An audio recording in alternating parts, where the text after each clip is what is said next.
News, सच जरूरी है। यह है MNS न्यूज नेटवर्क और आप देख रहे हैं MNS न्यूज टीवी। मैं हूं आपके साथ सोनल। तो आइए देखते हैं आज कुछ खास खबर। राष्ट्रपति की जाति का हवाला देकर भड़काऊ बयान दिए केजरीवाल और खरगे के खिलाफ शिकायत दर्ज। दिल्ली के सीएम अरविंद केजरीवाल, कांग्रेस अध्यक्ष मल्लिकार्जुन खरगे और अन्य के खिलाफ शनिवार को एक शिकायत दर्ज की गई है। नए संसद भवन के उद्घाटन के आयोजन के संबंध में है आरोप है कि अपने राजनीतिक उद्देश्यों को पूरा करने के लिए राष्ट्रपति द्रौपदी मुर्मू की जाति का हवाला दिया गया, जिसमें समुदाय समूह के बीच दुश्मनी को बढ़ावा मिला। भड़काऊ बयान भी दिए गए जो कि आईपीसी की धारा 121, 153 ए, 505 और 34 तहत अपराध की श्रेणी में आता है। खरगे ने एक साथ किए थे 4 ट्वीट। दरअसल कांग्रेस अध्यक्ष मल्लिकार्जुन खरगे ने नए संसद भवन के उद्घाटन समारोह के लिए राष्ट्रपति द्रौपदी मुर्मू को निमंत्रण नहीं दिए जाने को लेकर सरकार पर हमला बोला था। मल्लिकार्जुन खरगे ने एक के बाद एक 4 ट्वीट कर सरकार को घेरा और कहा कि ऐसा लगता है कि मोदी सरकार दलित और जनजातीय समुदायों से राष्ट्रपति केवल चुनावी वजहों से बनाती है। खरगे ने कहा कि जब शिलान्यास हुआ था तब तत्कालीन राष्ट्रपति रामनाथ कोविंद को निमंत्रण नहीं दिया गया था। अब उद्घाटन के कार्यक्रम में द्रौपदी मुर्मू को निमंत्रण नहीं दिया गया है। केजरीवाल ने कही थी ये बात। मल्लिकार्जुन खरगे ने कहा कि राष्ट्रपति द्रौपदी मुर्मू देश के प्रथम नागरिक है। वह अकेले सरकार और विपक्ष के साथ ही हर नागरिक का प्रतिनिधित्व करती है। उन्होंने कहा कि नए संसद भवन का उद्घाटन राष्ट्रपति करती है तो ये लोकतांत्रिक मूल्यों के प्रति सरकार के कमिटमेंट का प्रतीक होता। वहीं सीएम अरविंद केजरीवाल ने ट्वीट कर कहा कि दलित समाज पूछ रहा है कि क्या उन्हें अशुभ मानते हैं, इसलिए नहीं बुलाते।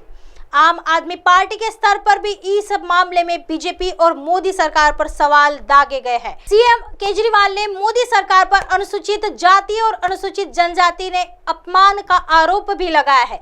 उन्होंने अपने ट्वीट में लिखा है कि राम मंदिर के शिलान्यास पर भी तत्कालीन राष्ट्रपति रामनाथ कोविंद को नहीं बुलाया गया था, न ही नई संसद के शिलान्यास कार्यक्रम में ही उन्हें बुलाया गया। वही नए संसद भवन के उद्घाटन को भी मौजूदा राष्ट्रपति द्रौपदी मुर्मू के हाथों से नहीं करवाया जा रहा है। आइए बढ़ते हैं अगली खबर की तरफ। नया संसद भवन हमारी संस्कृति व आधुनिकता के मिलन का अप्रतिम उदाहरण, शाह। केंद्रीय गृह मंत्री अमित शाह ने नए संसद भवन को हमारी संस्कृति और आधुनिकता के मिलन का अप्रतिम उदाहरण बताते हुए कहा है कि देशवासी इसके उद्घाटन को लेकर उत्साहित है। अमित शाह ने प्रधानमंत्री नरेंद्र मोदी द्वारा शेयर किए गए नए संसद भवन के वीडियो को शनिवार को रिट्वीट करते हुए कहा, नए संसद भवन की इन अद्भुत झलकियों को देख पूरा देश हर्षित है। यह संसद हमारी संस्कृति और आधुनिकता के मिलन का अप्रतिम उदाहरण है। शाह ने आगे लिखा है, मेरा सौभाग्य है कि प्रधानमंत्री नरेंद्र मोदी के नेतृत्व में पूरा ने और अब इस नए संसद भवन में एक जन प्रतिनिधि के रूप में सेवा करूंगा। देशवासी इसके उद्घाटन को लेकर उत्साहित है। आपको बता दें कि प्रधानमंत्री नरेंद्र मोदी 28 मई रविवार को संसद के नए भवन का उद्घाटन कर रहे हैं। विपक्षी दलों ने राष्ट्रपति द्रौपदी मुर्मू से संसद के इस नए भवन का उद्घाटन नहीं कराए जाने को लेकर उद्घाटन समारोह के बहिष्कार का ऐलान किया हुआ है। आइए बढ़ते हैं अगली खबर की तरफ। स्वतंत्रता के प्रतीक सेंगोल को नेहरू की छड़ी क्यों बताता रहा गांधी परिवार, स्मृति ईरानी का सवाल।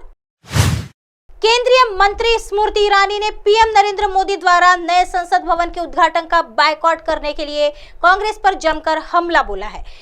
ईरानी ने प्रेस वालों से बात करते हुए शुक्रवार यानी 26 मई को कहा है कि गांधी परिवार ने सेंगोल को नेहरू जी की छड़ी के रूप में एक संग्रहालय के अंधेरे कोने में रख दिया था।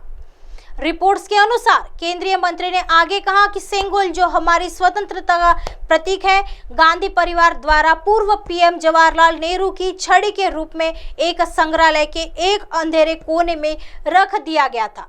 मैं हर भारतीय से पूछना चाहती हूँ कि सेंगोल को इस प्रकार रखना और इसे महज एक छड़ी बताना क्या यह नहीं दर्शाता है कि गांधी परिवार देश के इतिहास और लोकतंत्र के संबंध में क्या सोचता है? ईरानी ने आगे कहा कि इसलिए गांधी परिवार का नए संसद भवन के उद्घाटन में शामिल नहीं होने के लिए समान विचारधारा वाले लोगों को भड़काना हमें हैरान नहीं करता है। ऐसे ही दिन भर की तमाम बड़ी खबरों से आपको रूबरू कराएंगे। तब तक बने रहिए MNS न्यूज के साथ। नमस्कार।